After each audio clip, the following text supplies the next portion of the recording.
ज्ञान नाही बुद्धी नाही ती घेण्याची गोडी नाही, ज्ञान नाही बुद्धी नाही म्हणावे का? ओळखलत का? म्या सावित्री ज्योतिराव फुले.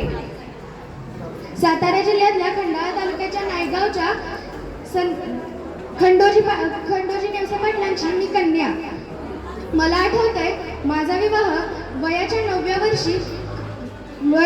वर्षी ज्योतिराव फुले यांच्याशी झाला.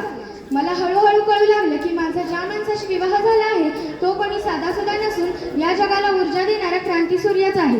त्यांच्या मनात सारखा एकच विचार असायचा, तो म्हणजे स्त्रियांना शिक्षण देण्याचा.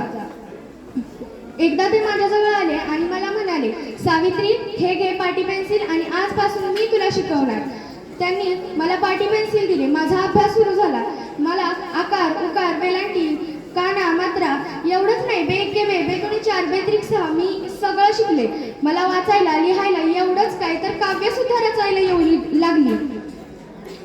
नंतर अशाच परिस्थितीत 1 शनिवारी 1848 रोजी पुण्यात आम्ही भिडेवाड्यात पहिली शाळा सुरू केली आणि त्या शाळेची मी पहिली शिक्षिका आणि मुख्याध्यापिका दोन्ही बर का. शेळपटासारखं जगाल तर काम तमाम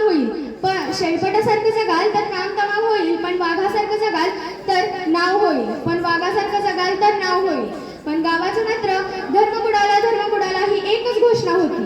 पण जर एक सामान्य माणूस जर का शिकत असेल तर त्याच्या शिकण्याने थोडी ना धर्म बुडतो. मग धर्मासाठी माणूस का माणसासाठी धर्म? मी एकदा शाळेत जात असताना माझ्यावर सगळ्यांनी शिवीगाळ केली तरी मी सहन केले. माझ्यावर चिक्कल टाकला तरी मी सहन केले. मला दगडफेक केली तरी सुद्धा मी सहन केले. पण आता माझ्या सहनशक्तीचा विलास झाला होता.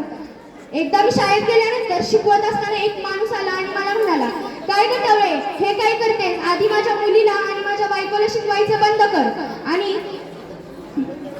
तुझ्या अब्रूप्यारी काही शिक्षण. माझ्या सहनशक्तीचा अंत झाला होता. मी एक आशिनुस काढत ठोकून दिली आणि म्हणाले, आत्ता आलायस कानपाड दिल्या, नंतर आलास तर तुझ्या रक्ताने ही धरती रंगली. तो माणूस मला स्वतःहून म्हणाला, माफ करा ताई, आजपासून तुम्ही माझ्या बायकोला आणि मुलीला शिकवाल. मी शिकवू लागले. पुण्यात प्लेग नावाची संसर्गजन्य रोग आला होता. या रोगानं सर्व माणसे एकमेकांवर धडाधड पडू लागली होती.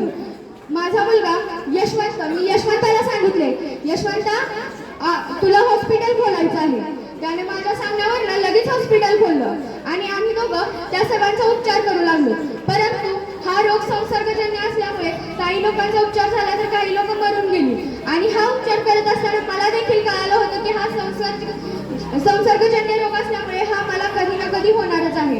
हा रोग मला झाला आणि मी सुद्धा मरण प्राप्त झाले. सर्व स्त्रियांना आणि मुलींनो माझं एक